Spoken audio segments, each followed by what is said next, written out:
XSFM입니다. I, D, W, K.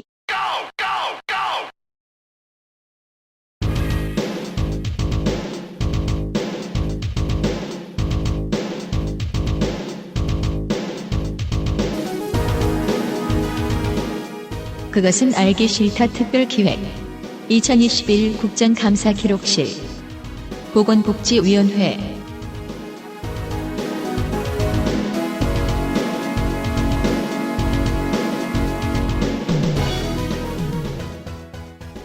국정감사가 끝날 때까지 국정감사에서 화천대유 얘기만 하고 있었던 줄 알고 계신 모든 이들을 위한 방송 20일 국정감사 기록실 첫째 날의 두 번째 시간 보건복지위원회 편입니다. 저는 윤세민 위원장이고요. 제 앞에는 덕질 간서가 신드렁한 표정을 하고 앉아 있습니다. 안녕하세요. 홍성갑입니다. 그래도 멋있어 보이는 이유는 좋은 옷을 입고 있기 때문이죠. 그리고 수염이 보카시 컬러이기 때문이죠. 그렇죠. 짙은 카키라고도 합니다. 그렇습니다. 네. 그리고 방금 전에는 누구셨죠? 유보정관이 앉아있습니다. 유보장관이 앉아있습니다. 21년 국정감사 기록실 두 번째 시간입니다. 금요일 오후 5시에 업데이트 됐을 거고요. 한국 시간으로 보건복지위원회 시간입니다. 광고 듣고 시작하죠. 반려세제의 깨끗한 생각, 본연의 건강 스타일, 큐비인에서 도와주고 있는 20일 국정감사 기록실, 잠시 후 보건복지위원회의 국정감사 이야기를 가지고 돌아오겠습니다. 가장 본연의 것에 집중했습니다. 기본에서 답을 찾다. 새로운 건강기능식품. 건강스타일엔 튜비엔. 본 광고는 건강기능식품 광고입니다. 아우 세상에나 누가 보면 여기가 참기름 공장인 줄 알겠네. 이야 기름기 좀 봐. 프라이 할 때도 튀어. 나물만 볶아도 튀어. 아예 요리를 하지 말고 살아야 되는데 난 또 왜 그리 손맛은 좋아가지고 삼겹살이라도 한번 먹었다는 후드에 쌓이는 기름 두 개가 맨날 청소해도 번득 내가 부지런한 걸로 어디 안 깔끔하게 청소되는 기분도 안 들고 이거 대체 어째야 돼? 다른 생각하지 마세요. 오직 깨끗한 생각. 기름 뗀 반려세제 클리친. 깨끗한 생각 신제품. 욕실 세정제 클리바스 대용량 4리터 신제품이 나왔습니다. 네. 이거 꽤 좋은데. 이제 내가 마약을 제조한다. What? 혹은 이제 많은 살인을 일삼는다. 네. 흔적을 지워야 한다면 근데 이거 실제로 꽤 괜찮아요. 타일 사이 찌는 때가 마법처럼 샥 벗겨지는 그런 정도는 아니에요. 그런 놈은 없어 세상에. 확실히 벗겨집니다. 4리터짜리 용량이 나왔습니다. 출시 기념으로 20% 할인을 하네요. 10월 31일까지입니다. 이달 말까지입니다. 듣고 계신 여러분들 기준에서는 업데이트 당일에 들으셨다면 9일 남았습니다. 기존 1리터 제품 2개 구매 가격으로 4리터를 살 수 있대요. 왜 이러시죠? 쌉니다. 추가 옵션으로 폼 스프레이통 500ml와 뭉칫솔 구매가 가능합니다. 이 뭉칫솔 좋다고 난립니다. 청소 많이 하시고요. 진짜 이 깨끗한 생각 후기나 Q&A란 있잖아요. 특히 Q&A란에 사장님이 답변을 아주 잘 해주시는데 제가 저번에 보고 감동한 것 중에 하나가 소개해주세요. 샤워부스 물때가 제거 가능하냐고 묻는 질문이 있었어요. 그러자 이제 사장님이 답변을 달아주셨는데 샤워부스의 물때는 그 정도가 가정마다 다릅니다. 지역마다 물의 석회질 함량 차이가 있어 특정 지역은 새 아파트 혹은 관리를 나름 잘해온 욕실마저도 뿌연 물때를 어찌하지 못해 속상해하는 고객님을 자주 보았습니다. 뮤직 투 마이 이어. 물때는 화학적으로 산성의 세제와 반응합니다. 클리바스는 약산성 세제로 물때를 제거하는 기능을 가지고 있습니다. 다만 가정용, 데일리용이므로 강산이 아닌 약산의 성격입니다. 오랜 세월 누적되어 그 층이 느껴질 정도라면 좀 더 강한 산성 세제를 사용하여야 합니다. 저희의 제안은 먼저 클리바스를 사용해 보시고 안 된다면 현장 사진을 보내주세요. 별도의 샘플을 만들어서 되도록 해보겠습니다. What? 처음 만났을 때부터 지금까지 일관된 깨끗한 생각의 매력입니다. 자부심이. 네. 그리고 자부심만큼의 실력이 있습니다. 너무 덕후예요. 네. 청소 덕후. 약간 이런 도전 과제가 생겼단 말인가 하하하 라는 감정이 느껴지는데요. 덱스터도 좋아할 깨끗한 생각. 보건복지위원회입니다. 보건복지부 식품의약안전처 질병관리청의 1부 1처 1청을 소관하는 보건이 질병관리청의 두 번째 국감이에요, 올해가. 네. 보건복지부 산하에 국립재활원, 국립나주, 부곡, 춘천, 공주병원, 오송 생명과학단지 지원센터, 국민연금공단, 건보공단, 심평원, 보건산업진흥원, 국립암센터, 적십자사 장애인개발원, 사회복지협의회, 국립중앙의료원, 의료분쟁조정중재원, 대구 경북 오송 첨단의료산업진흥재단, 한의학진흥원, 의료기관평가인증원, 식품의약품안전처 산하의 각 지방식품의약품안전청과 식품안전정보원, 의약품안전관리원, 의료기기안전정보원, 질병관리청 산하의 국립보건원, 권역별 질병대응센터, 국립목포 마산병원, 그 외 유관기관인 대한결핵협회, 사회복지공동모금회 희귀필수의약품센터, 한국마약퇴치운동본부 등을 감사합니다. 보건복지위원회가요. 국립중앙의료원만 안 틀렸으면 됐는데. 그러니까요. 열심히 읽어주셔서 감사합니다. 왜냐하면 저 많은 데 중에 이응이 제일 많았거든요. 그러니까요. 중앙의료원.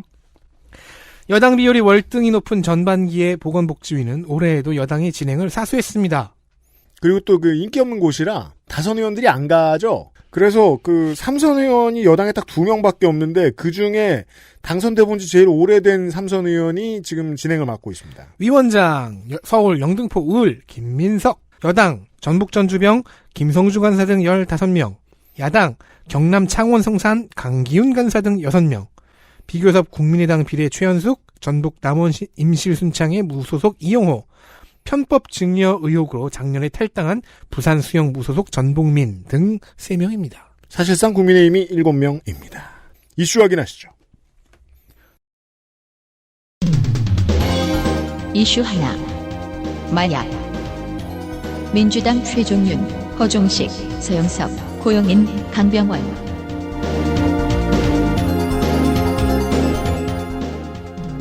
네, 한국이 더 이상 마약 청정국이 아니라는 지적이 계속되고 있습니다. 요즘 바이럴로 유명해진 필라델피아 길거리에 마약 상용하는 젊은이들 동영상. 그래요? 있잖아요. 정말 좀비 NPC들처럼 움직여요. 오. 예. 그냥 사람이 걷는 영상만 봐도 얼마나 여기에 삶에 희망이 없고 마약이 많이 전파되었는가를 알 수 있거든요. 그것도 보고 제가 최근에 또 브레이킹 배드를 정주행했잖아요. 2020년대를 대표하는 드라마가 지금 오징어 게임이 되게 됐는데 인류 문화사에. 네. 2010년대에는 브레이킹 배드가 있었죠. 그렇죠. 그래서 자꾸 생각이 나는 거예요. 야, 만약에 한국도 민간에 마약이 스며드는 걸 막지 못한다면 진짜 우울하겠구나. 근데 이건 그냥 제 생각이 그렇게 순진해서 그런 걸 수도 있어요. 이미 막지 못하고 있습니다. 정말로 브레이킹 배드처럼 감기약으로 마약을 제조하는 상황까지 왔습니다. 어느 월터 화이트가 지금 뭘 하고 있을지 몰라요. 감기약이 들어간 에페드린 성분을 이용한 필로폰 제조가 실제로 한국에서 일어났습니다. 민주당의 최종현 의원실은 660알의 감기약을 들어 보였습니다. 그러면서 브레이킹 배드를 언급을 했고요. 660알의 감기약을 사는데 15분이 걸렸다며 이 정도면 39.6g의 필로폰을 만들 수 있으며 시가로는 2,800만 원 어치 1,100명이 흡입할 수 있는 양이라고 설명을 하면서 사퇴하고 마약을 제조하러 갔으면 나는 부자다! 이러면서 77만 3천 달러가 필요하다. 애 대학을 보내고. 네. 그렇게 설명을 했습니다. 네. 당연히 아무 상관없이 막 살 수 있는 건 아닙니다. 4일치 이상은 판매할 수 없고요. 4일치 이상 판매를 하게 되면은 신고도 할 수 있지만 현재까지 보고 건수 자체가 없습니다. 미국의 경우 에페드린 성분이 있으면 구매 이력을 다 기록하게 되어 있는데 우리나라는 그런 규제까지는 없는 거지요. 네. 브레이킹 배드를 보면 메스 소위 그 마약을 만들기 위해서 메티라민이 필요한데 이걸 구하려면은 그걸 취급할 수 있는 업계에 있는 회사의 번듯한 직원이 필요하죠. 그 정도까지의 연줄이 있어야. 네. 저도 건강기능식품을 판매를 하는 사람이기 때문에 알게 됐어요. 네. 약국의 의약품 유통이 너무 허술해요. 의약품 회사가 많은 양의 의약품을 만들어냅니다. 의약품을 팔아야 하는 직원들이 전국을 돌아다니면서 약사 선생님들을 만나죠. 그때 물량을 밀어내게 시킵니다. 네. 그리고 그 물량을 밀어내야 하는 무게감이 무책임으로 변질됩니다. 그래서 어디에 얼마나 밀어냈는지 모르고 밀어내기만 하면 되는 상황들이 나와요. 보통의 의약품과 건강기능식품의 경우에는 그래서 싸게 판다, 뭐 어디 국제시장 가면은 이런 걸 싸게 판다, 뭐 이 정도 수준으로 쓸 수 있는지 모르겠지만 감기약은 똑같이 또 이렇게 많이 살 수도 있다고요. 네. 그리고 기록에 남지 않습니다. 왜? 제약회사들은 밀어내는 걸 좋아하니까요. 그렇죠. 최중현 의원은 텔레그램 마약방까지 살펴봤습니다. 들어가기 쉽답니다. 3만 2천여 명이 접속을 하고 있었고요. 마약을 사기 위해서는 판매자와 10분만 대화하면 쉽게 배달이 가능한 상황이라고 설명을 했습니다. 또 문제가 성분이 강한 마약뿐만이 아니고 성분이 약한 마약을 포함해서 마약이 일상화됐다고 지적했습니다. 어딘가에선 지금 그러고 있다는 얘기입니다. 그렇습니다. 민주당의 허종식 의원실은 대마초의 경우 밀수뿐만이 아니고 이미 집안에서 직접 재배하는 구조가 정착됐다고 지적했습니다. 관련 정보가 유튜브에 나와 있다고 하는데 저는 못 찾았어요. 아마 유튜브에서 이제 가끔씩 누락된 걸 또 그 사이에 재빨리 지웠겠죠? 그럴 수도 있고요. 네. 대신 이제 합법인 지역에서 한국어로 마리화나 유튜브를 올리시는 분들은 꽤 있더라고요. 네, 합법인 지역에서는 전 세계 모든 언어로 다 관련된 리뷰를 올리고 그럽니다. 그거는 문제가 되지 않으니까요. 다만 문제는 지금 마리화나 수준이 아니기도 하고요. 그렇습니다. 또 최근에 문제가 되는 거는 펜타닐 패치입니다. 말기 암 환자가 혹은 이제 고통이 심한 환자들에게 처방되는 아주 센 마약성 진통제인데요. 효과도 강력하고 중독성이 강한 것으로 알려져 있습니다. 이미 미국 등 해외에서는 문제가 된 지 한참 됐고요. 국내에서는 최근 래퍼들의 펜타닐 흡입 사례가 유명해진 적 있었죠? 꼭 그 새끼들이에요. 몇몇 가사에도 막 등장하고 막 그랬어요. 네. 그리고 10대들이 펜타닐을 거래하고 흡입한 사례가 적발되었습니다. 19세 A씨가 여러 차례 처방을 받은 다음에 흡입을 하거나 또 이걸 잘게 잘라서 10배 이상의 돈을 받고 주변 고등학생들에게 판매한 것입니다. 네. 처방이 쉬었다는 거죠. 그리고 앞서 래퍼의 흡입 사례와 고등학생의 흡입 사례를 보면은 암암리의 유통 구조가 있다고 짐작할 수도 있습니다. 그죠. 그가 땅파스 찾아내지 않았을 테니까요. 작년에 사망자 명의로 의료용 마약류가 처방된 사례를 말씀드린 바 있는데 이런 식입니다. 이번 국정감사에서는 또 도난으로 신고된 의료용 마약류가 증가하고 있다는 점이 지적되었습니다. 일부러 도난 사례로 신고했을 경우를 말하는 겁니다. 그렇죠. 그러니까 마약류 단속은 원래 경찰이 할 일이지만 이 유통 구조에 병원이나 약국이 끼어 있다는 게 문제라는 거죠. 그렇습니다. 그래서 서영석 의원은 심평원의 DOR 시스템과 식약처의 마약류 통합관리 시스템의 연계를 통해서 마약류를 관리하는 방법에 대해서 질의를 했습니다. 진작 했어야 되는 거 아니냐? 정확히는 작년에도 이 아이디어를 냈는데 올해 어떻게 되었느냐 물어본 건데요. 심평원의 DOR 시스템은 처방 전 정보가 실시간으로 업로드가 되어서 부적절하거나 위험한 의약품 사용을 미리 경계할 수 있는 시스템입니다. 이 약사 선생님들은 아시죠? 다른 데에서 약을 받았어도 지금 내 앞에 있는 손님 환자가 어디에서 무슨 약을 받았는지 아실 수 있죠? 그렇죠. 예. 특히 이제 A라는 약과 B라는 약을 함께 먹으면 안 되는 경우가 있잖아요? 근데 각각 따로 처방을 받았어요. 네. 그럼 환자도 모르고 먹고 약사도 그 환자가 그 전에 무슨 약을 먹었는지 모르고 처방해 주잖아요. 그럼 약사 양반이 막아야죠. 그 경우 경고해 주는 시스템입니다. 그러면 이걸로 마약류 과대 처방도 막을 수 있잖아요. 네. 적어도 문서상으로는요. 문서 뒤쪽에서 드럼통으로 싣고 나르는 사람들은 어떻게 할지는 그거는 또 저 마약 광역수사대가 할 일이지만. 그래서 이런 내용을 이제 작년에 내가 질의했는데 잘 되고 있느냐? 그 질의를 했고 식약처장은 현재 부분적인 연계 작업을 시작을 했고요. 미흡한 점을 보완해 나가겠다고 밝혔습니다. 네. 그리고 에페드린의 규제 법안에 대해서는 이미 국회에서 지나친 규제라는 지적이 있어서 규제를 못한 바 있다면서 국회 탓을 하고 합리적 규제 방안을 고민하겠다고 밝혔습니다. 네.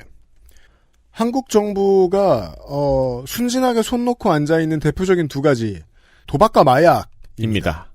하나도 합법화를 못하게 하니까 우리나라엔 없어라고 스스로에게 거짓말하고 있는 거죠.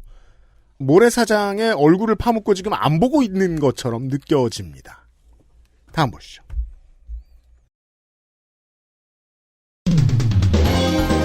이슈 2. 유착. 민주당 남인순, 김성주, 고민정.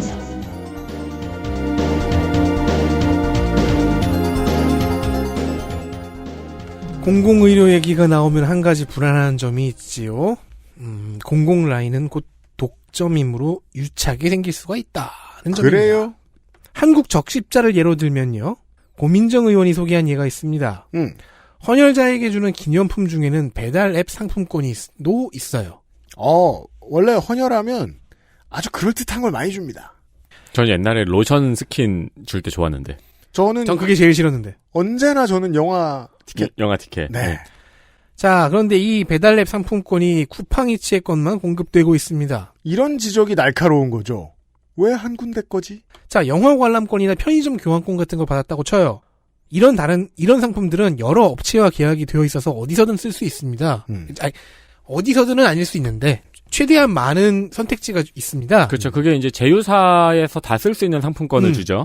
그런데 배달앱 상품권을 받으면 오직 쿠팡이츠에서만 쓸 수 있다는 겁니다. 적십자사의 어떤 인사가 쿠팡이츠의 어떤 인사와 밥을 먹었는가? 유착 의심이 살짝 듭니다.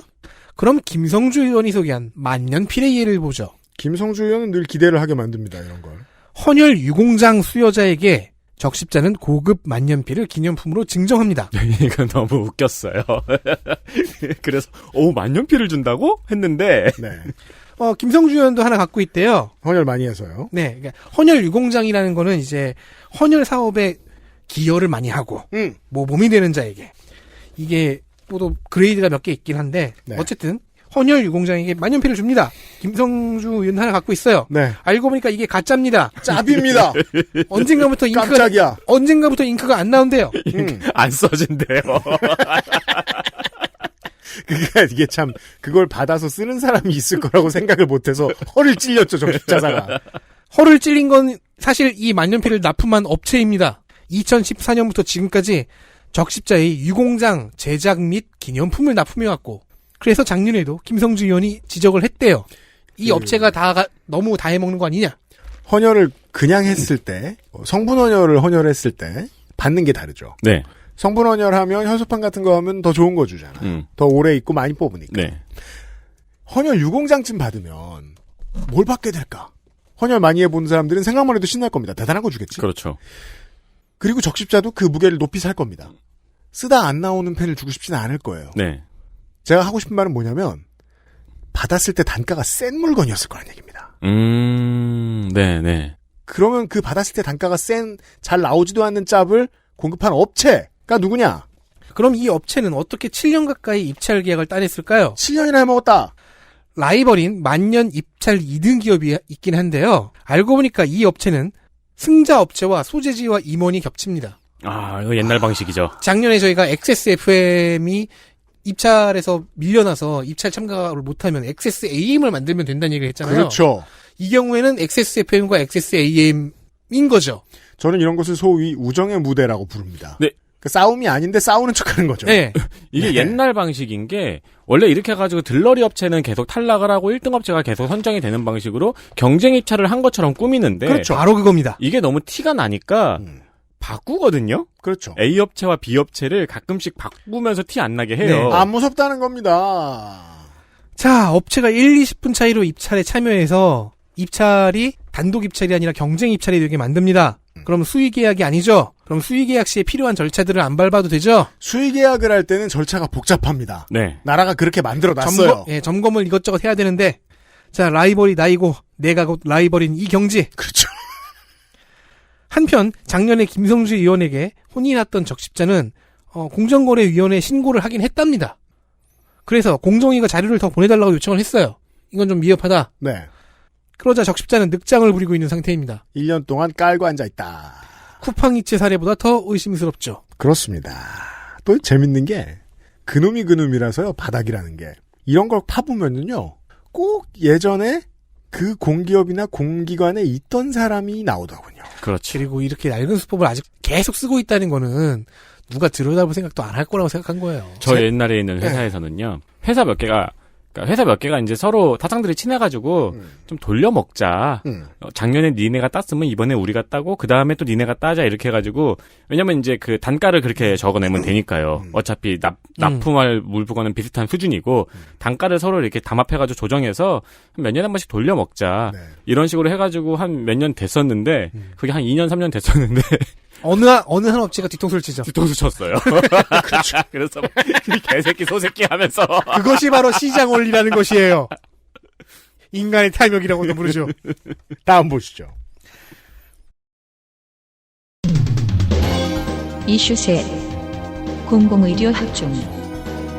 민주당 남인순, 김원희, 국민의힘 백종원.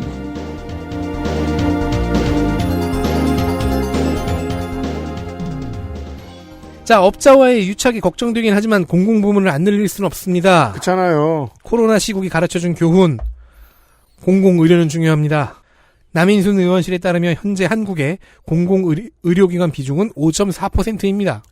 정말 겁나 기형적입니다. 온 국민이 웬만한 의료 행위에 대한 걱정이 없이 사는 나라인데 공공의료의 비중이 바닥에 가까워요. 말도 안 돼요, 이건. 네. 정말 그게 기형적이야? 라고 생각하시는 분들, OECD 평균은 55.2%입니다. 그러니까 일반적인 상식 속에서 병원은 공공기관이에요. 그렇죠.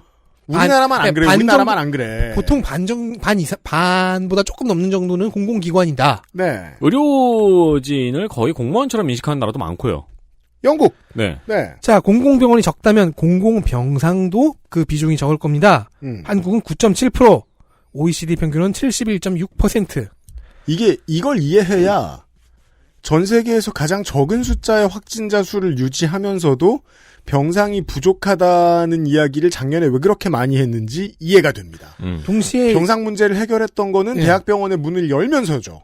동시에 읽을 수 있는 게 있죠. OECD 평균 기관 비중은 의료기관 비중은 55.2%인데 그 55.2%의 공공의료기관이 71.6%의 공공병상을 갖고 있다는 거예요. 네. 싸제병원은 병상이 적다는 얘기입니다.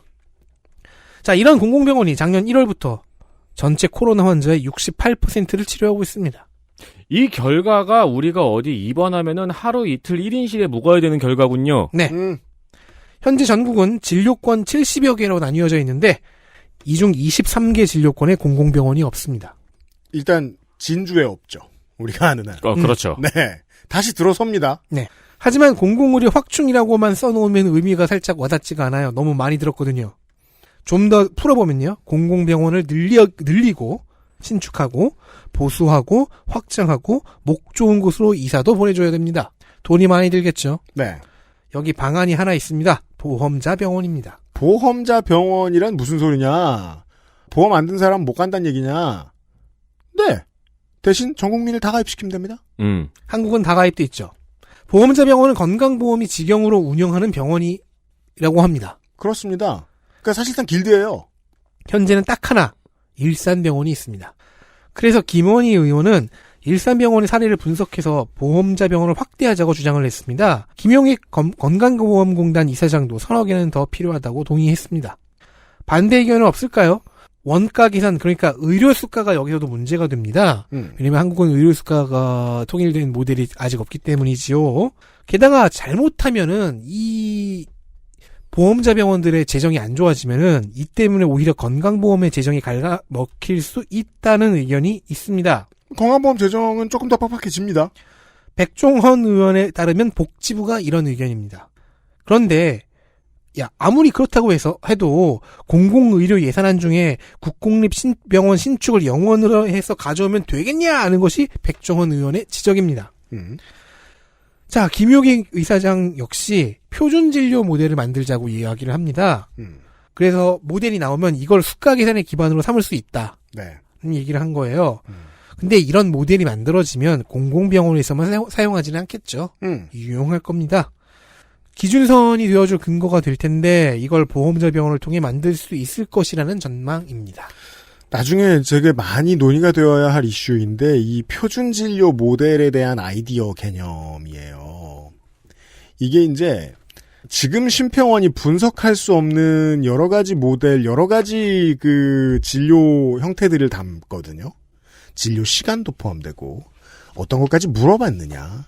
그 경우에 따라서 이론에 따라서 간호수가도 포함이 되는 경우가 있습니다. 간호행위를 얼마나 하느냐. 현재 지금 한국에는 간호수가가 없습니다. 아예. 그래서 뭘 해도 제대로 대접을 받지 못하는 거예요. 간호사 양반들이. 그것까지 포함이 될 정도로 되게 많은 아이디어를 담고 있단 말이죠. 근본적으로 병원에 돈 쓰는 방법을 바꿀 텐데 이러면 자본이 매우 좋아하진 않거든요. 아주 싫어할 만한 패턴이거든요. 이 이야기는 앞으로 좀 많이 해봐야 됩니다. 표준진료 모델을 도입을 해서 국가가 쓸 돈을 정확하게 산출해내고 거기에 맞춰서 병원을 늘리자.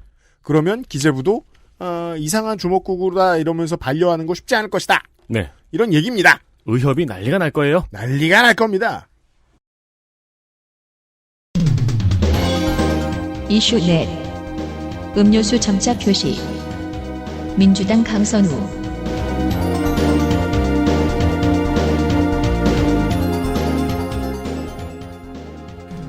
영어, 일본어, 중국어를 하는 사람이 많은 것처럼 수화나 점자를 하고 읽는 사람이 많아지는 건 어떨까요? 인류가 계속 지속되면요.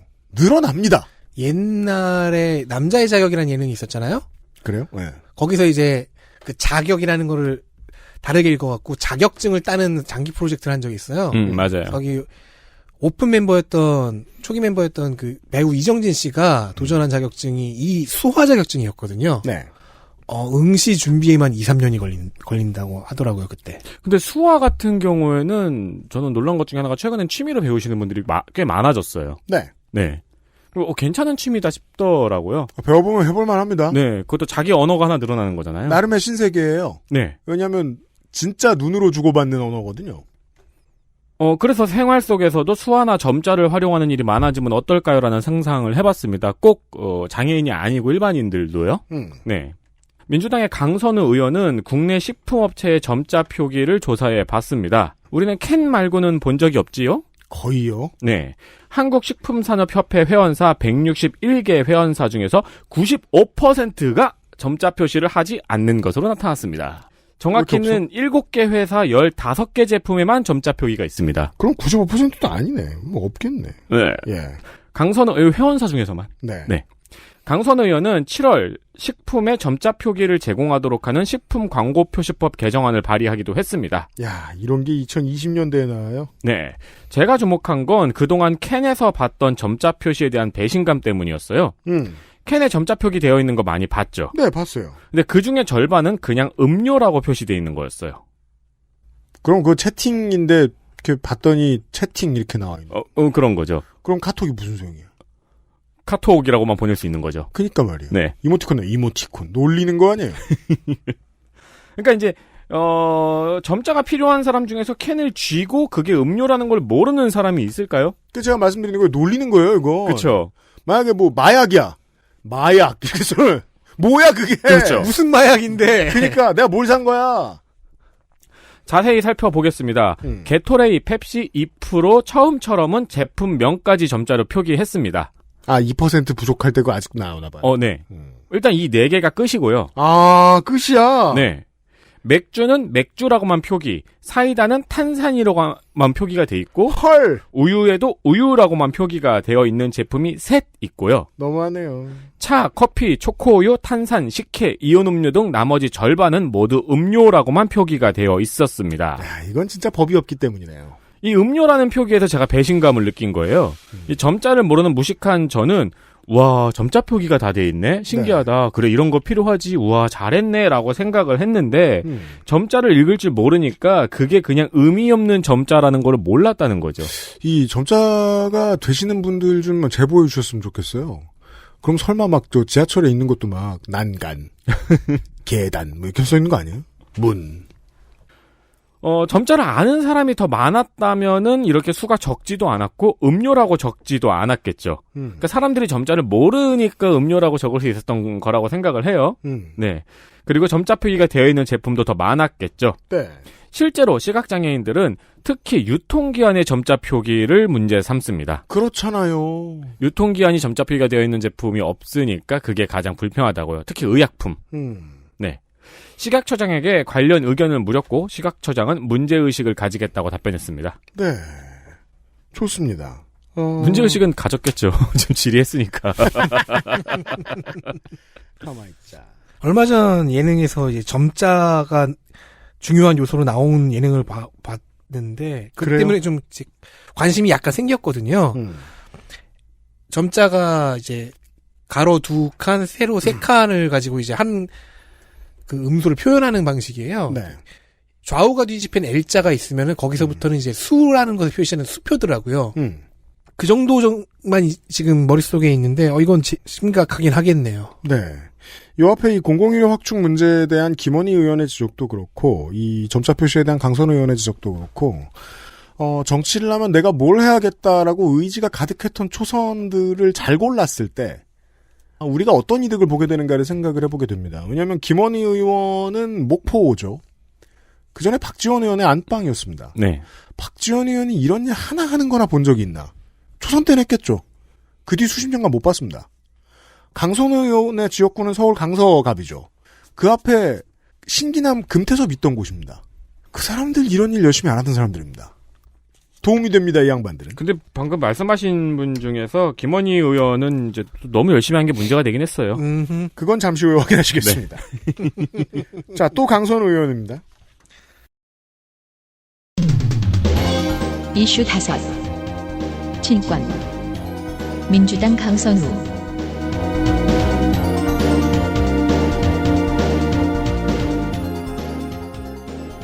친권이란 부모의 권리와 의무를 의미합니다. 부모와 자식 관계가 형성되면 법에서는 친권이 설정되었다고 봅니다. 물론 저는 법조에는 어느 정도 문외한이라 이 설명은 너무 지나치게 요약이 된 것일 수도 있습니다. 그리고 여기 통계가 하나 있습니다. 전국에서 보호시설 내지는 위탁가정에 위탁되어 있는 아동 중에서 친권자가 있는 아동은 70%가 조금 넘습니다. 그렇군요. 즉 부모가 있는데 위탁되어 있는 거죠. 네. 자, 이 중에서 3분의 1이 3년 이상 친권자를 만나지 못하고 있습니다. 친권자가 연락 두절인 거죠. 네. 연락이 닿은 경우에도 친권자의 얼굴을 본 것은 13.7%, 나머지는 통화 정도입니다. 대충 퉁치면 3, 40분의 1. 네. 아마 무언가 사연이 있으니까 부모와 떨어져서 위탁 상태에 있는 거겠지만 이 정도면 사실상 버림받았다고 봐도 무방하지 않을까 싶어요. 예. 이 수치를 놓고 두 의원이 서로 다른 독해를 했습니다. 국민의힘 김미애 의원은 아니 이렇게 무관심한 친권자, 부모에 대한 관리 방안을 만들라고 보건복지부에 주문했습니다. 벌 줘라! 대응하라에 좀 더 가까웠어요. 알았어요. 민주당 강선우 의원은 위탁가정의 친권을 인정하는 방안을 검토해보라고 주문했습니다. 네.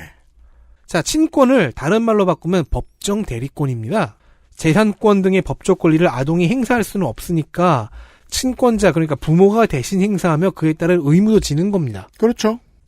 그리고 한국은 부모의 친권을 강력하고 광범위하게 인정합니다. 그러니까 가끔씩 화제가 되는 나중에 성공하니까 나중에 찾아와가지고 이것저것 요구하는 부모 이런 사례들이 뉴스에 소개되는 거죠. 그렇습니다. 친권이 얼마나 강력하냐면요. 친권자 자신이 포기하겠다고 의사를 밝혀도 그딴 거 인정 안 합니다. 독특하죠. 반드시 타인이 친권 상실 청구를 내야 하고 이게 법원에서 통과되어야 됩니다. 네. 2018년에 출가를 하기 위해 스님이 되기 위해 친권을 포기해야 했던 어떤 아버지가 있었습니다. 이 아버지는 결국 출가를 못했는데 왜죠? 자기가 포기할 수 없잖아요. 그래서 출가하려던 이 사람의 어머니, 즉 자식들의 할머니가 친권 상실 청구를 냈는데 이딴 게 어딨냐며 불가 판결을 낸 겁니다. 법원이. 자, 친권 상실이라는 제도는 2007년에서야 신설되었습니다. 그 전까지는 일륜지 대사 이러면서 그냥 네. 그리고 검사에 의한 첫 청구는 2009년에야 이루어졌습니다. 근데 이게 되게 양날의 검처럼 느껴지긴 하네요. 그러니까 함부로 맘대로 포기할 수 있는 권리냐? 왜냐면 책임이 강하게 뒤따르는 권리이기 때문에. 네. 또 한편으로 아예 이렇게 포기를 못하는 것이 맞는 것이냐? 저는 후자에 좀 더 집중하고 싶은데 현재 가정법원이 선고하는 친권 상실 판결은 조금씩 증가하고는 있지만 아동학대 운동가들에 의하면 너무나 적은 비율이라고 합니다. 네. 자, 2007년에 신설됐는데 검사가 청구한 거는 2009년이 처음이었다고 했잖아요. 이 2년 동안 검사들이 그런 얘기를 했대요.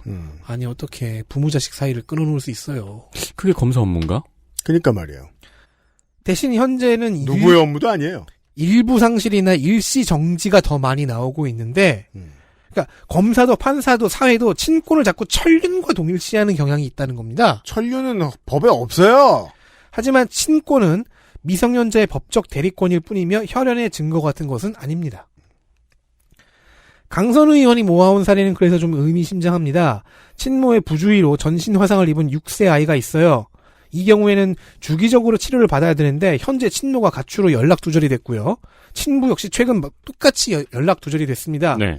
그래서 친권자가 없어 현재 병원 치료를 받을 방법이 없습니다. 친권자가 없기 때문이다. 병원 치료를 받지 못하는 것은. 또 다른 사례에서는 연락 두절된 친부가 7살 자식의 명의로 휴대폰을 개통해 사용하고 있어요. 요금을 계속 연체하고 있어서 위탁 부모가 그 금액을 내고 있습니다. 헐! 와, 이건 진짜 새끼네요. 친권자의 채무가 아동에게 승계된 경우는 기본으로 있고요. 이쯤 되면 친권이 법적 대리권의 다른 이름이라는 것의 의미를 알 수 있죠. 그럼 천륜이랑 무관하잖아. 한국은 어서 빨리 친권과 천륜이라는 개념을 다시 사유해야 합니다. 동시에 그렇기 때문에 김미애 의원의 지적 또한 의미가 있게 됩니다. 보건복지부에서는 잠적한 친권자들에 대한 대응 매뉴얼조차 없기 때문입니다. 이 국감을 통해서 우리 사회가 몰랐던 겁나 보수적인 부분들을 찾아볼 수 있는데 전 세계 어딜 가나 보수와 수구 세력은요 하는 말이 똑같은 게 있어요. 가족의 회복. 그런 거 겁내 좋아해요. 네. 그리고 진보는 어딜 가나 거기에 반대를 합니다. 가족의 변화를 이야기하죠. 본인이 그 입장에 처해봐야 이게 사유를 새로 할 수 있습니다. 이 사유 그러진 않았으면 좋겠습니다. 이 새로운 사유에는 그 두 가지 관점이 다 필요할 겁니다. 네. 그러니까 이게 친권 포기를 좀 더 용이하게 해야 되느냐는 논의도 있어야겠지만 친권자에게 왜 이렇게 많은 권한이 있는가도 생각을 해야 되고요. 그래서 활동가들 중에서는 친권이라는 용어를 바꾸자는 얘기도 있어요. 정권, 철권. 아니, 그냥 법정 대리권 정도로 하면 안 되냐. 자, 제가 그냥 대놓고 잘할 거다 하고 예측하는 사람들이 있죠. 김성주 의원도 그중 하나입니다. 이슈 6. 희귀질환 치료제 기금. 민주당 김성주.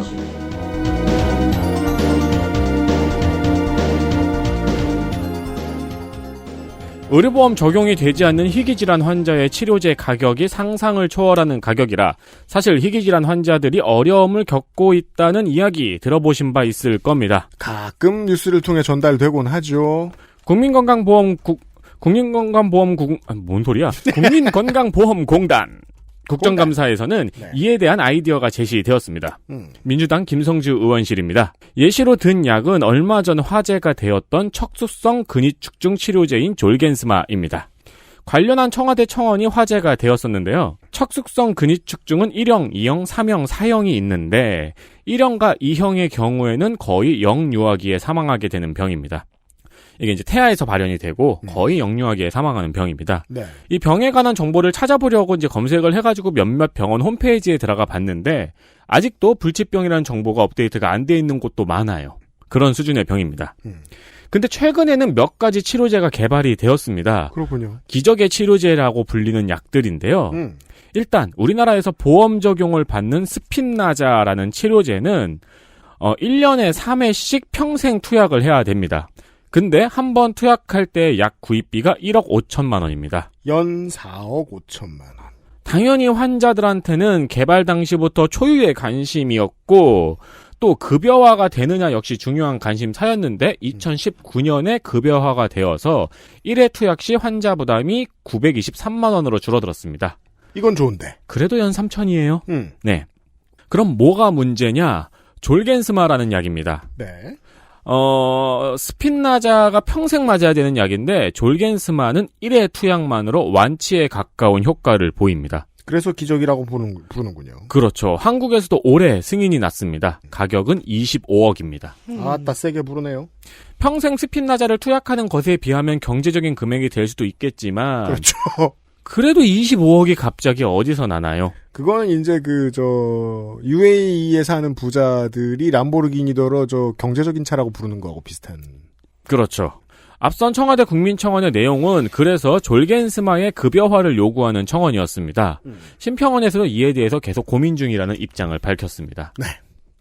김성주 의원실에 따르면 2019년 희귀질환 통계 연보에 따라 636개의 희귀질환에 대해서 총 55,499명의 희귀질환자가 있다고 밝혔습니다. 즉 졸겐스마 하나 급여화한다고 해도 다른 질환에 비슷한 사례가 더 있을 거라는 것이죠. 그렇죠. 매번 새로 찾아봐야 되는 문제죠. 맞습니다. 희귀병이라 급여화가 되지 않아서 비싼 약값을 내지 못하는 환자가요. 암투병을 본인이 하셨거나 가족이 하신 분들 중에서 이제 경과가 안 좋으면은 비급여 약들을 추천받는 경우가 있죠. 그렇죠. 네, 몇 천만 원짜리. 민주당 김성주 의원은 영국의 항암제 기금 사례를 예로 들었습니다. 항암제 기금은 약사, 정부, 민간의료재단이 출자를 해서 고가의 항암제를 보장하는 기금입니다. 김성주 의원은 우리나라에서도 제약사, 정부, 의료재단의 출자로 건강보험공단이 운영하는 희귀병 치료제 기금 운영 방식을 제안했습니다. 네. 김효믹 건보공단 의사장은 아직 논의가 진행된 바 없어서 좋다 나쁘다를 말씀은 못 드리지만 이를 계기로 논의의 단초를 열어야 된다고 답변했습니다. 그렇습니다. 이런 류의 문제들은 언제나 이 가장 못돼 처먹은 국민들을 상대로 이야기한다는 생각으로 논의를 진행하는 게 참 좋아요. 이러한 기금을 국가가 조성을 하고 거기에 세금도 일부 들어가고 해서 이런 사람들을 살리는 일에 대한 반대 의견이 보통 이제 보수 언론을 통해서 해외에서는 많이 그런 사례들이 있어요. 근데 이거는 생각하면 이게 쉽습니다. 나는 이런 병을 겪지 않았기 때문에 내 건강은 수십억짜리인 거예요. 네. 그걸 국민들한테 설득할 필요가 있습니다. 그러니까 실제로 이 졸겐스마 이슈가 터졌을 때도 수많은 댓글이 그랬거든요. 뭐 안타깝긴 하지만 저 몇 안 되는 사람들 살리려고 내 보험료 올라가야 돼? 라는 댓글이 너무 많더라고요. 그래서 약간 굉장히 인지 부조화가 왔었어요. 네. 네가 보험료를 솔직히 말하면은 너 한 사람의 보험료에서는 몇십 원에서 몇 원 올라가거든요. 몇 전 단위 올라가거든요. 네. 너는 그걸 벌 수 있는 수십억짜리 건강이 있잖아요. 그렇죠. 왜 째째하게 살면 씁니까? 국가는 그러라고 있는 겁니다. 너 다칠 때 봅시다. 그러니까 너 아플 때 보자. 이 새끼들아. 내 얘기하는 줄 알고 깜짝 놀랐잖아. 너를 포함합니다. 많이 아픈 사람이 하는 이야기입니다. 네. 광고 듣고 오겠습니다. XSFM입니다.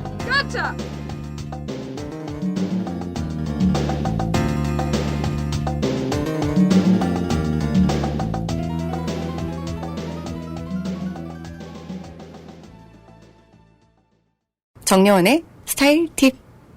패션 말고요. 이건 건강 스타일. 가장 본연의 것에 집중했습니다.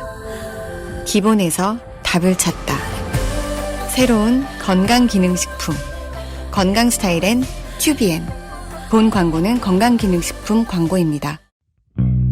안전하고 성능이 인정된 고급 원료. 직접 생산과 유통구조 개선으로 거품 없는 가격. 당신의 삶이 조금 더 깨끗해질 수 있게. 진짜 청소를 하자. 반려세제 깨끗한 생각. 국정감사 기록실 한정 타임 어택. 액세스몰에서 XSFM 가먼츠 일부 2월 상품을 할인하여 판매 중입니다. XSFM 모자는 등급 외품으로 할인폭이 큽니다. 없는 사이즈가 많으니 참고하셔가지고 재빠르게 구매하시기를 권합니다. 네, 지금이 아니면 앞으로 이 모델들을 구할 방법은 공개방송 때 직접 오시는 것밖에 없습니다. 공개방송 때 직접 오셔도 이번에 물량이 너무 빠져가지고 별로 안 남았을 겁니다. 네, 별로 안 남았을 거예요. 이번에 네. 약간 좀 탈탈 털은 감이 있거든요. 그렇습니다. 사장이 웃고 있습니다. 팔려야죠. 지금은 이제 울까 말까 하다 웃는 거고요. 팔리는 거 봐서요. 자, 이상한 장면이 많습니다. 보건위에. 장면 하나. 회장은 죄송하다. 회장은 죄송하다. 네. 괜찮아요. 자신있게 크게 말해요. 다시 한번. 회장은 죄송하다. 좀 더 크게. 회장은 죄송하다. 네, 맞아요. 왜냐하면 많은 위원들이 이제 본 위원은 실망했다. 이런 말 하려고 불렀거든요. 회장은 실망했다. 자, 남양유업 홍원식 회장을 부르는 상임위는 많았습니다. 아, 최고의 인기인이었어요. 그중에서 홍 회장이 고른 위원회는 정무위와 보건복지위. 자, 보건복지위에는 환영 준비를 마친 의원이 셋이나 있었으니 좋은 선택은 아니었죠. 1번 타자는 국민의힘 백종원 의원이었습니다. 홍 회장이 마운드에 섭니다. 백종원 의원은 이렇게 타석을 열었습니다. 뒤졌쥬? 네. 이게 아닙니다.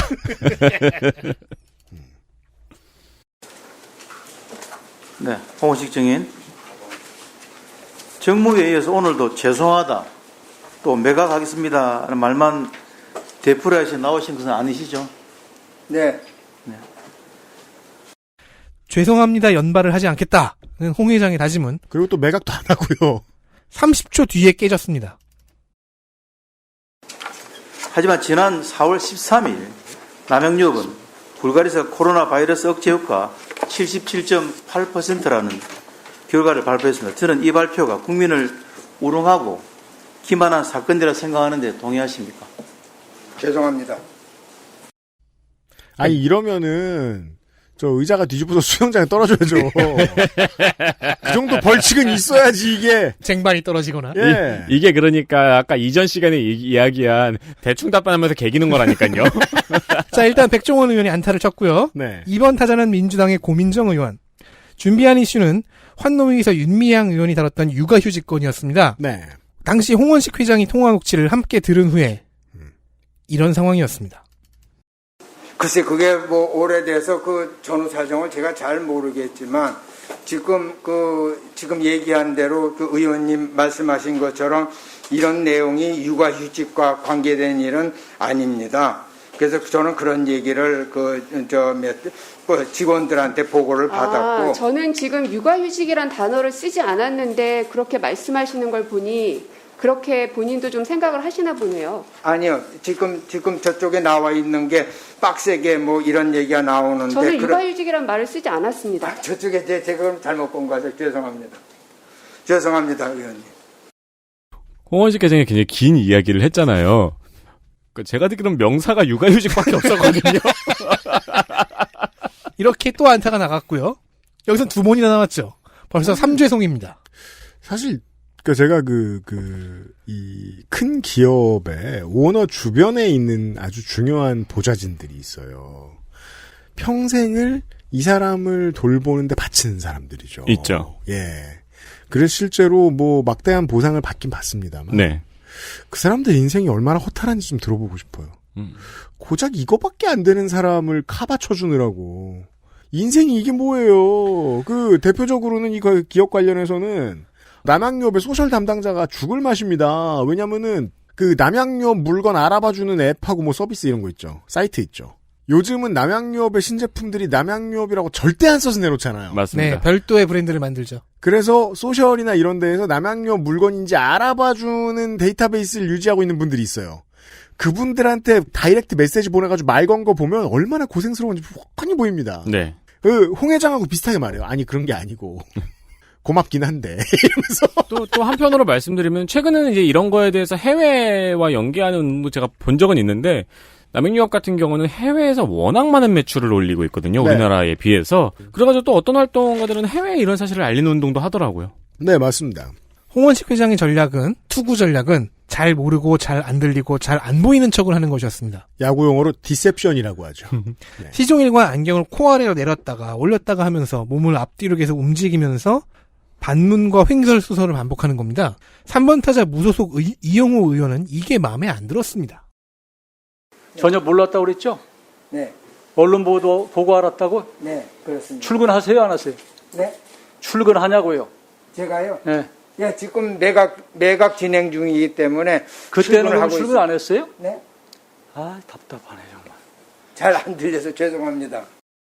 이렇게 홍원식 회장은 첫 다짐을 지키지 못했습니다. 그런데 잘 안 들린다면서 참 답답하네. 속삭임을 어떻게 잘 알아들었을까요? 그건 또 알아듣습니다. 결국 잘 모르고 잘 안 들리고 잘 안 보이는 척을 하며 저는 몰랐습니다를 연발하다가 이영호 의원에게 바지 사장 소리나 들었습니다. 이영호 의원의 평상시에 멘트를 하고 있는 걸 보면은 그렇게 썩 인성이 갈고 닦아진 사람이 아니에요. 뭐랄까요, 인격모독 잘하는 스타일이거든요. 잘 봤을 때. 그리고 지금 눈치 봐야 될 당도 없고요. 그렇죠. 아니, 영원히 앞으로 아무도 나한테 공천을 안 줄 거거든요. 아주 못되게 굴더군요. 그래서 그 화를 다 이 사람한테 홍 회장한테 풀었다. 그래서 저는 홍원식 회장이 왜 나왔을까가 좀 궁금하더라고요. 그러게 말이에요. 그렇게 피해 다니다가. 다음 보시죠. 장면 2. 성의 없는 정쟁. 이번 국정감사는 감사 시작 전에 여당과 야당이 정쟁에 빠지지 말고 정책 감사를 하자는 의지를 단단히 하는 과정이 있었습니다. 네. 이게 워낙 진흙탕이기도 하고 누가 누구를 때리는지 명확하지 않은 상황이기도 하고요. 예, 야당이 계속 자해하고요. 근데 그런 상황에서도 넌씨는들이 튀어나왔습니다. 그러니까 이게 대선 이슈에 과도하게 집착한 여당 그렇죠. 의원 한 명이 있습니다. 이거 웃겨요. 그러니까 손바닥에 임구망자를 쓸 정도면 수초 동안 손을 잡고 있었어야 될 거 아니에요? 악수를 하지 말라는 정부의 공고를 몰랐거나 어겼거나 임구망자가 계속 남아있는 걸 보면 약 6일간 손 씻기를 제대로 안 한 거 아니냐. 그러니까 잘 알겠는데. 자, 목포 김원희 의원이고요. 네, 잘 제가 알겠는데. 칭찬한 게 무색해졌습니다. 이걸 정은경 청장에게 질문했습니다. 그게 문제입니다. 왜 국정감사에서 정은경 청장한테 윤석열 후보가 손에 임금왕자 쓴 거를 얘기하고 있는 걸까요? 욕 먹어야죠. 이게 청장이 우습다는 거 아니에요, 이거 지금. 이 그러니까 이상한 청이 우습고. 그러니까 이 이상한 질의의 취지는 다음과 같습니다. 손 씻기에 대한 교육과 홍보를 좀 더 강화해 주시기 바랍니다. 아, 구리다. 구리죠. 그러니까 모양 팍 빠지네요. 청장을 정쟁에 이용하려 했던 점이 굉장히 괘씸하죠. 그것도 지금 정은경 질병청장을. 그러니까 청장도 이제 두 번째 국감이니까 패턴을 알 거예요. 너무 한심하면 네. 잠깐 영혼을 화장실에 빼놓고 있는 방법도 네. 알겠죠. 하지만 이때 약간 죽은 눈이었어요. 근데 이게 너무 수법이 너무 얄팍하잖아요. 김원희 의원이 이제 이런 지적을 했잖아요. 그러니까 당연히 야당 의원들의 성토가 터져 나왔죠. 구리다. 구리다. 뭐 하자는 거냐. 야당 의원들은 안 그래도 정은경 질병청장 별로 안 좋아할 텐데도. 그렇죠. 네. 그런데 국민의힘 강기훈 의원의 반격이 아주 완벽하게 먹혔습니다. 9월 20일 김원희 의원이 시장에서 주민들에게 인사를 나누면서 두 손을 꼭 잡고 있는 장면. 그리고 6명이 시장에서 마스크를 벗고 먹고 있는 장면을 6명 맞췄어요. 태블릿으로 바로 현장에서 보여줬어요. 검색 능력 괜찮네요. 그러니까 완벽하게 먹혔죠, 반격기가. 왜냐하면 내가 오늘 이제 내가 강기훈 의원의 입장이에요. 내가 오늘 김원희를 때려야지라고 생각하면서 준비하진 않았을 거 아니에요. 그렇죠. 막 검색한 거죠. 네. 예. 이쯤 되면 이제 그만해야 되잖아요, 김원희 의원도. 근데 14일 한국한의학진흥원 국정감사에서는 포기하지 않고 항문 침해 효과에 대해서 물었습니다. 근데 인간이 이럴 수는 없다고 보거든요. 그래서 저는 이제 벌칙에 걸렸다. 원내 회의에서 그 180명이 다 170명이 다 모여가지고 네. 복불복을 한 거야. 그렇죠. 제일 개소리 뽑힌 거죠.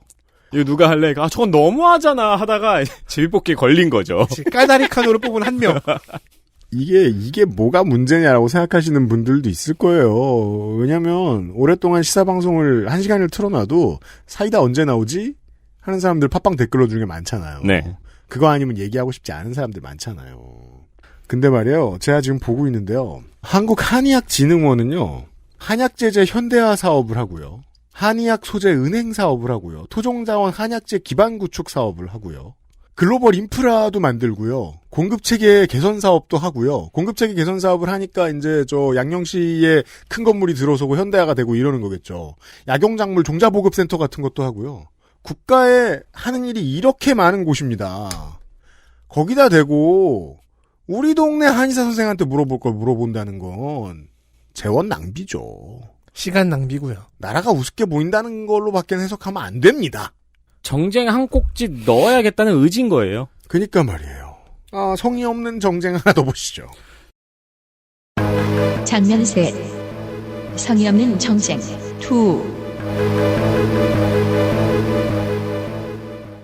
14일 적십자 국정감사에서 민주당의 신현영 의원은 대한적십자 신희영, 이름이 비슷하네요. 네. 신희영 대한적십자사 회장에게 북한의 코로나19 백신 지원을 검토 중이냐고 물었습니다. 신희영 회장은 공급 희망 이사를 밝히고 그 전에 먼저 우리나라의 예방접종이 다 된 후에 검토할 수 있다고 답변했습니다. 그러면서 연말에 미국에서 유효기간이 얼마 남지 않은 백신이 많이 나올 것으로 예상한다고 답변을 했어요. 그러니까 연말이면 우리나라 접종 거의 끝났을 것이고 그렇죠. 그 타이밍 맞춰서 미국에서도 유효기간이 얼마 남지 않은 백신이 많이 나올 것 같다. 그거 갖다가 지원해주는 방안이 있을 수 있다. 하지만 그 전에 우리나라 백신이 완료가 되어야 된다. 그냥 원칙적인 답변을 했습니다. 그렇죠. 그렇게 답변을 하면서 북한은 1차, 2차, 3차, 4차 의료기관 이송 시스템이 잘 되어 있다고 했습니다. 그러면서 이 백신 지원이 남북협력의 좋은 이벤트가 될 수 있을 것이라고 답변을 했어요. 그렇습니다. 실제로 지금 한반도를 둘러싼 가장 큰 헤드라인이 되어야 하는 이슈는 미국과 한국, 북한 사이의 종전선언 준비잖아요. 조만간 터질 텐데 그러면 관련된 이벤트들이 전 세계의 혹은 한국의 국민들에게 보여주기 좋은 것들이 많이 만들어져야 될 텐데 그중에는 당연히 계속해서 지금 북한이 메시지를 사이드라인으로 계속 띄우고 있는 미제 백신이 있거든요. 아니 그리고 이만큼 인도적 지원 사업이 어딨어요. 네. 이거 인도적 지원 사업이잖아요, 말 그대로. 그러자 갑자기 아까 김은희 의원한테 훌륭한 반격기를 성공시킨 강기훈 의원이 튀어나왔습니다. 아, 이거 어떻게 하지? 이거 어떻게 대치지? 강기훈 의원이 이번 국감에 정쟁 쪽에서 많이 활약을 했어요. 그러다 보니까 이런 부작용이 있는 거죠. 정쟁인 것 같아. 그러면 일단 뛰쳐나가고 보는 거예요. 내가 준비가 안 됐어도. 타석에 들어설 때마다 안 탈칠 수는 없어요. 그리고 여기서 퀴즈. 북한의 백신 지원을 의논하고 있을 때 여당과 적집자사가 야당 의원은 무엇이라고 항의를 할 수 있을까요? 뭐 이제 우리나라 백신도 뭐 그렇게 공급에 차질을 빚어놓고 그런 그렇죠. 말을 할 때냐 같은 말을 할 것 같죠? 아니요. 강기훈 의원은 북한의 의료 이송 시스템이 잘 되어 있다는 거는 북한 체제를 선전한 것이냐고 따져 물었습니다. 그렇습니다. 종북이냐? 네. 안 그래도 십자가가 빨간색인 게 이상했다. 40, 50대의 청취자들이 늘 궁금해합니다. 20대들은 이 불공정한 세상을 만든 주인공이 저 보수정당인데 왜 보수정당의 지지세가 높으냐. 왜긴요. 정치의 본령은 누군가를 적으로 만들고 따돌리는 데서 오거든요. 레드 컴플렉스를 못 쓰니까 공정담론이라도 얘기하고 뭐라도 해야죠. 그 원류를 보여줍니다. 강기훈 의원 같은 사람이. 그러니까 타석에는 너무 준비 안 된 상태로 올라가면 안 돼요. 원래 실력이 나와요. 엘리트 플레이어 확인하시죠. 보건복지위원회 엘리트 플레이어. 더불어민주당 서울 강서갑 강선우 의원입니다. 디테일한 사례를 포착하는 것도 정리하는 것도 좋은 편입니다. 제보받은 많은 사연들이 있을 텐데 그것들을 적절히 요약해 결론으로 가는 방법에 설득력이 있었습니다. 여당인데 야당 같은 날카로움을 보였습니다. 네. 그리고 정부 정책의 문제점과 피감기관의 개선점을 조목조목 짚어냈습니다. 좋았습니다. 무소속 전북 남원 임실순창의 이용호 의원입니다. 복당이 불가능해진 탈당 의원이 가는 길은 둘 중 하나입니다. 이제 내 정치 생명은 시한부구나 하며 놀자판이 되거나. 하지만 그러는 정치인은 드뭅니다. 있긴 해요. 가끔 많이 봤어요. 네. 근데 오히려 이런 경우가 더 드물어요. 제가 볼 때는. 이왕 이렇게 된 거 최대한 하고 싶은 거 다 하자며 일만 하거나. 네. GS 마이웨이. 지금 여당의 권력 지형이 많이 바뀌고 있기 때문에 이용호 의원의 운명도 또 알 수 없어요. 더불어민주당 전북 전주 병 김성주 의원입니다. 굵직한 현안부터 세세한 사각지대까지 다양한 의제를 가져왔습니다. 헌혈 기념품 유착 관계 같은 건 생각도 못했어요. 그러니까요. 만년필이 안 나올 줄이야. 이거를 들여다보는 사람이 누가 있어. 본인이 오래 쓰지 않았으면 또 못 들고 나왔을 거거든요. 그거. 그러니까요. 네, 본인이든 보좌관이든 말이죠. 모범생이에요. 김성주 의원. 국민의힘 부산 금정의 백종헌 의원입니다. 야당 의원 중에서 가장 신출 규모를 했습니다. 자기 이슈를 잘 풀고 있다가 정쟁 이슈도 좀 거드는데 그것도 괜찮은 편이고 다시 정책론 편 갔다가 논리전개도 설득력 있었고요. 윽박지를 타이밍도 잘 읽어냈고요. 21대 국회 최다 주택 보유자는 아무나 되는 게 아닌 것 같습니다. 그럼요. 끝으로 국토위 근처도 못 갈 것 같아요. 가게 하면 안 되죠. 그죠? 네. 더불어민주당 비례대표 최혜영 의원입니다. 어쩌다 보니까 최종 이슈에는 들어가지 않았는데 제가 이슈로 뽑은 후보에는 최혜영 의원의 질의가 가장 많았습니다. 저도 네. 한두 개 뽑았어요. 네. 모든 피감기관이나 모든 사안에서 장애인 인권 한 가지만 파는 포지션이 있거든요. 네. 그 포지션에서 정말로 다양하고 모든 의제에서 장애인이 소외되어 있는 부분을 샅샅이 찾아냈습니다. 그렇습니다. 예, 장애 관련해서 집중하는 그 노력과 끈기? 이거는 정말 훌륭합니다. 네. 이게 이제 김영익 의원이나 이상민 의원 같은 경우에는 아무래도 유닛 특성이 의료인으로서 혹은 원래 정치인으로서 더 깊은데 최혜영 의원은 정말이지 장애인 전문가로 네. 들어온 인물이죠. 이런 게 자꾸 알려지지 않으면 시민들은 비례대표 쓸모없다는 소리만 자꾸 하게 돼 있습니다. 근데 정말 영역이 넓은 게 시설, 의료, 심지어는 기금, 연금에서도 장애인이 소외되어 있는 부분을 다 찾아내더라고요. 그렇습니다. 잘할 줄 알았습니다. 여기까지 보건복지위원회 시간이었습니다. 저희들은 내일 이 시간에 또 2시간을 들고 찾아오도록 하겠습니다. 일단 내일 해가 지기 전에 국토교통위원회 시간에 다시 만나요. 백종원 의원이 가면 안 되는 회의였습니다. 그렇죠. 주택이 한 30채인가 있어요, 이분은. 네, 가면 뒤졌죠? 가면 안 되지요. 네. 스트리트 부동산 파이터. 네, 국토교통위. 그 다음은 산업통상자원 중소벤처기업이군요. 내일 이 시간에 뵙겠습니다. 안녕히 계세요. 빠염. 내일 뵙겠습니다. XSFM입니다. I, D, W, K